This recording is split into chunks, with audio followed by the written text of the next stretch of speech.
There is a battle brewing across the state of Texas over our upcoming elections, or rather how they'll be conducted. At this point, several different civil rights groups, voters, and even the Texas Democratic Party have filed lawsuits demanding mail-in voting be expanded during this pandemic so people can avoid going to the polls in person. We spoke to two elections experts about who currently qualifies for voting by mail under Texas election code and why this is an issue you should be keeping an eye on.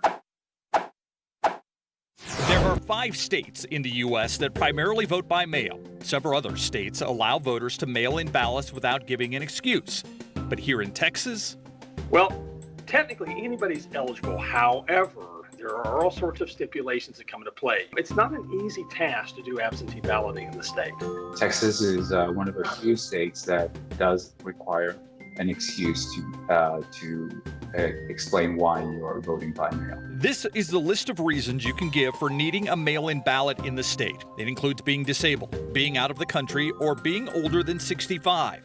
It does not account for the unprecedented situation we currently find ourselves in. Never before have Americans been asked to vote and to put their life in risk. In a time when we're all being asked to keep our distance, some are worried about having to physically cast a ballot. And many civil rights organizations and political scientists are worried about the impact this will have on voter turnout. It impacts everything in your life. I mean, the old joke that, you may want to ignore politics, but politics is not going to ignore you.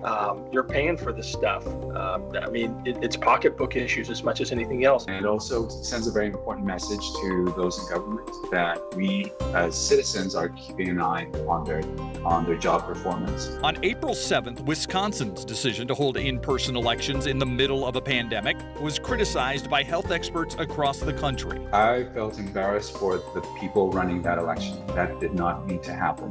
More than a dozen people who said they voted in person or worked the polls later tested positive. And while several of those people said they could have been exposed somewhere else, it's still a risk many don't want to take. It's why a lot of people are trying to expand mail-in voting in the state. So why is there such pushback? The other side of the argument is that it's going to be rife with corruption. How can you possibly trust the U.S. Postal Service to do this? Look how they deliver the mail now. Some have cited concerns about voter fraud, including Texas Attorney General Ken Paxton.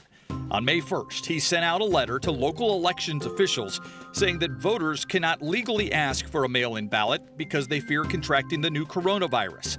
He said that expanding mail-in ballots will, quote, only undermine the security of our elections and facilitate fraud, end quote. The cases of fraud and manipulation are so low that they're negligible. Cheating the system via mail-in ballots is the worst way or the most inefficient way of hacking an election.